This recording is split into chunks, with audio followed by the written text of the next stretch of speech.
আমদানি করতে হবে আরও বেশি মার্কিন পণ্য, বাড়াতে হবে যুক্তরাষ্ট্রের উৎপাদন, নতুবা মার্কিন মুলুকে পণ্য রপ্তানিতে গুনতে হবে চড়া শুল্ক।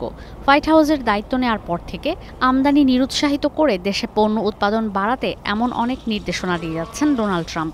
2 এপ্রিলের পারস্পরিক শুল্কারোপ স্থগিতাদেশের মেয়াদ বাড়ালেও নতুন করে 14টি দেশে শুল্কারোপের নির্দেশ দিয়েছেন ডোনাল্ড ট্রাম্প। এর মধ্যে এসেছে বাংলাদেশের নাম।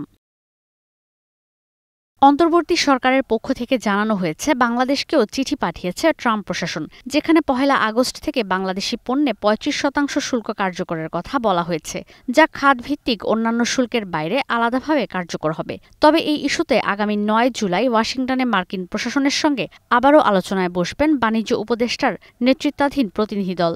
হোয়াইট হাউসের শুল্ক বিরতির সময়সীমা 9 জুলাই শেষ হওয়ার কথা থাকলেও সেটি পিছিয়ে 1 আগস্ট নির্ধারণ করা হয়। এ দফায় 14টি দেশের ওপর 25 থেকে 40% শুল্ক আরোপ করা হয়েছে। মিত্রদেশ জাপান, দক্ষিণ কোরিয়া সহ শুল্ক বোঝা চাপিয়ে দেওয়া হয়েছে Cambodia, Indonesia, Malaysia, Myanmar, Thailand আর লাওসের উপরও।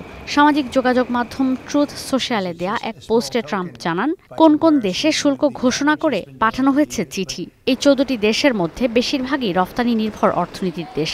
তবে 1 আগস্ট পর্যন্ত এসব দেশের রয়েছে আলোচনা আর প্রস্তাব দেওয়ার সুযোগ। যুক্তরাষ্ট্রের বাণিজ্য অধিদপ্তরের তথ্য অনুযায়ী গেল বছর এই দেশগুলো থেকে $46,500 কোটি পণ্য আমদানি করেছে যুক্তরাষ্ট্র। এর মধ্যে জাপান আর দক্ষিণ কোরিয়া যুক্তরাষ্ট্রের 6ষ্ঠ ও 7ম পণ্য রপ্তানিকারক দেশ।